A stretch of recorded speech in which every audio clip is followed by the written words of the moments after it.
story about hiring Tony Meredith for me 28 years ago. Well, we try to have a good time in this business, and every so often we'd go on a little what we call perk trip. 5 years we went to Hillsboro. 10 years Charlotte, all of these different places. 15 years we took our husbands, went to Las Vegas. So 20 years rolled around, and I said, Tony, where do you want to go for your perk trip? She didn't bat an eye. She said, Hawaii. I want to see the crystal blue water. Elvis has been singing about it since I was junior high school. You came back and told me it was blue. I just want to get up and see it myself. So we organized what we referred to as Tony's Great Hawaiian Perk Trip to see the crystal blue water. This was something else. We cashed in every mile we could. We got free tickets. We got free hotel rooms. We did all of this. All I asked Left Brain to do was get 2 rooms near the Honolulu airport for the night we arrived. We were going to get in at 10:30. And we couldn't go the next morning to Maui for the speech. Tony said, I won't be able to see any crystal blue water. I said, you take free tickets when you get free tickets, Tony. 2 rooms near the airport. We were landing in Honolulu, and I just leaned over and said, you get those 2 rooms near the airport, honey. And he answered me in some sort of left brain code. He said, I have us somewhere to stay.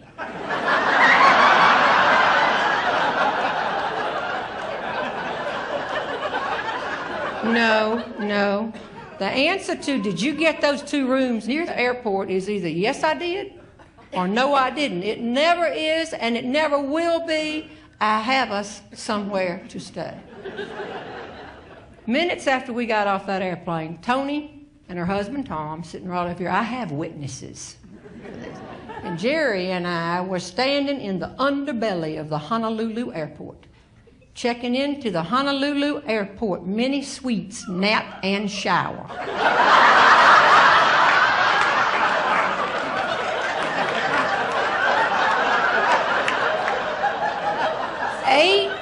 Eight hours for $30.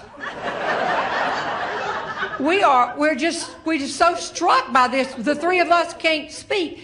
Let me make sure you understand what this is. Have any of you ever, just for the heck of it, stretched out in a casket?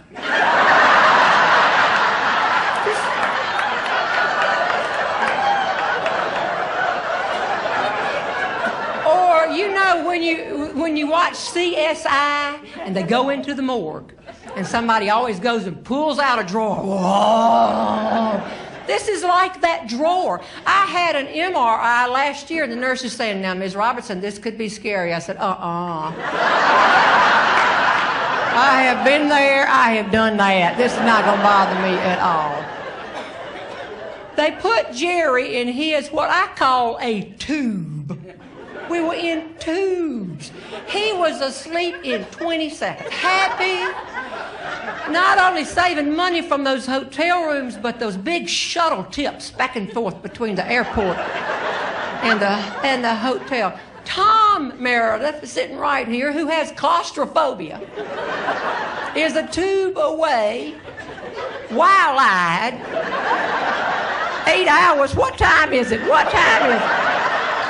Our bodies thought it was 3:30, but he couldn't go. His feet were sticking out into the aisle. This woman is taking Tony and myself on up. Tony's saying things like, don't think I'm not telling this when we get back. Don't think, you know, I'm not a pickle in a jar. I don't know what you think you're putting me. And I'll tell you one thing, how am I going to see that these things don't have windows? I won't see any crystal blue water. Just get in the thing, Tony, and go to sleep. She got in this one, and I got in this one. And you had to crawl on your knees. This is not when we were teenagers. We got on our knees because we could see the pillow up here. Have you ever tried to change clothes in a sleeping bag? Well, I guess y'all have right here. Finally, I got myself turned around, and you don't know where to put your hands. You can feel this wall, and you can feel this wall over here, and touch the ceiling, and you think, well, maybe I put here, and all I thought, oh, visitation. Oh. But I was just about to go to sleep, and I heard at my feet. And I thought, oh, the lady must be back. Maybe she's going to save us, take us somewhere else. I crawled back on my knees and opened my like a little boat window, opened it up and looked all around. And there's Tony. She's got hers opened up, and she looks like a wiener sticking out of a bun. I said, what is it? She's so positive. She said, Jeannie, we can communicate tonight if we want to. Well, how are we going to do that? She said, if you want, just spell it out. A is 1. 2, that's a B.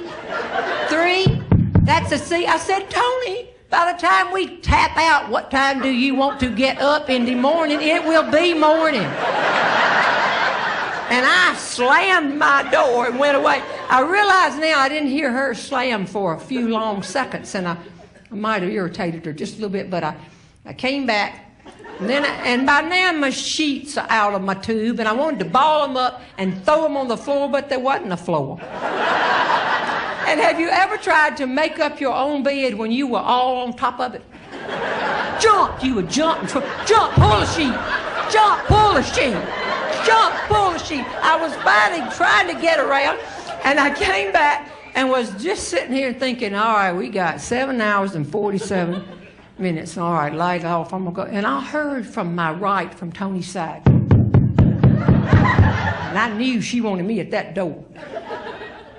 Crawl back, get back down here, and I'm gonna open it up. But as I said, she's positive. She has a sense of humor, and she keeps a sense of humor. The people in here who know her know that.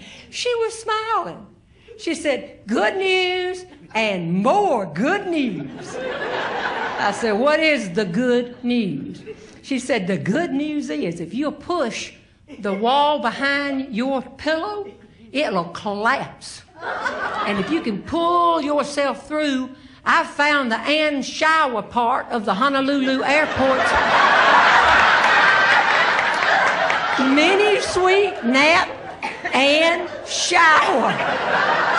I said, okay, thank you. But she said, there's a little toilet, there's a little sink, everything. You just have to go through that hole. And I said, what is the more good news? She had her hand on the door. She said, the more good news is, I have at last seen, when I looked down in that toilet, the crystal blue water.